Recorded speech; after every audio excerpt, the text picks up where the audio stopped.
bear's like a little mini boss. That's pretty sick. And a wolf. And they explode. What the fuck?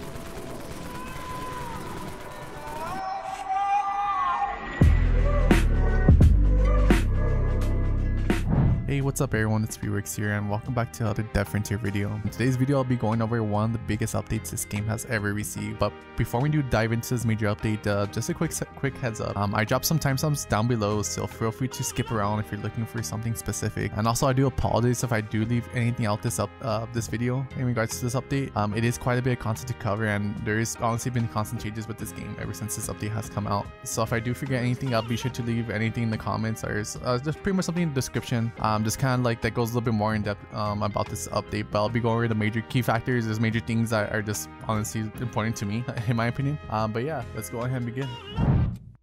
Alright, let's go ahead and talk about the big news, Rave Ridge. This update added a whole new section to the game map with 4 new distinct biomes, each having its own set of challenges with new infected, bosses, and new opportunities. The first biome we'll be looking at is a woods biome, which has obstacles that can slow you down with rock piles. One thing to keep note of these rock piles, it doesn't infect the zombies, so they're still able to run full sprint through these rock piles, so be aware of that. Now to go ahead and move on to the second biome. The second biome, which being Ashwoods, this biome does bring the heat with hot coal and fire pits, which will cause damage to you.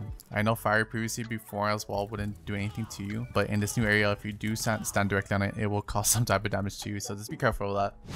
For the third biome, the summits. This biome, which has ice patches, that does cause a separate effect when walking on the ice. For example, if you happen to run, you'll most likely end up losing control of your character. On this clip here I'm showing right now, I'm barely tapping W, and if you can see this, my character is walking fully across the ice, so just be aware of that, especially when fighting bosses or anything like that nature. Now for the last biome, the toxic biome, which has chemical rain pools that will slow you down, green radiation that will cause damage. Also, one thing to keep in mind here as well is that the infected are more likely to have an explosion effect after they are killed. It is quite annoying, but it does make the total sense as why they're exploding. Just one thing to keep in mind as well, just for all these new biomes, this new area, is that you're unable to pause like you are in just the regular inner city. It does have the same penalties like the death row does, so if there is any type of infected by you, the game won't allow you to pause until you clear out the area of infected. With the new expansion came along a new outpost called Camp Valcrest, which is essentially located in the center of the new area. Plus there's some really cool new point of interest y'all could check out. I'll go ahead and actually share a screenshot of the locations of these new areas.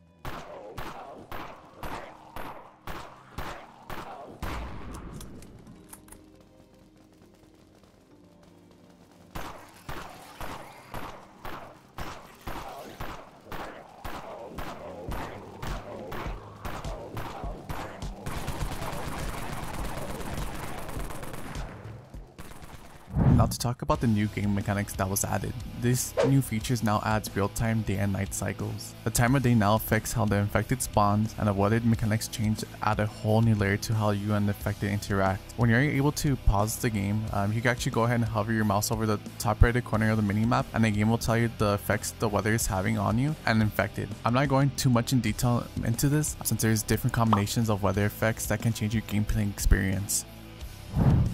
Let's go ahead and move on to the next thing.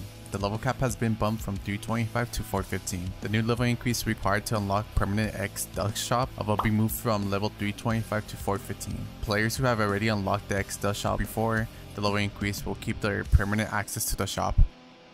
The developers went ahead and also did add a good amount of new weapons and armors. Some of these newly added weapons do require having 135 skill points to use, and also they did add weapons that are more focused for the lower level players to use. For the previous weapons armors we had prior to the update, they did receive a whole rebalance. Some of these OG weapons did get a nice little buff as well. I'll be sure to leave the stats in the description so y'all could go ahead and check those out. Just one thing to add for all my Dusk, X-Dusk, and Dawn users. The items did get a decent buff as well, which personally I think it needed since those weapons did feel a bit underwhelming.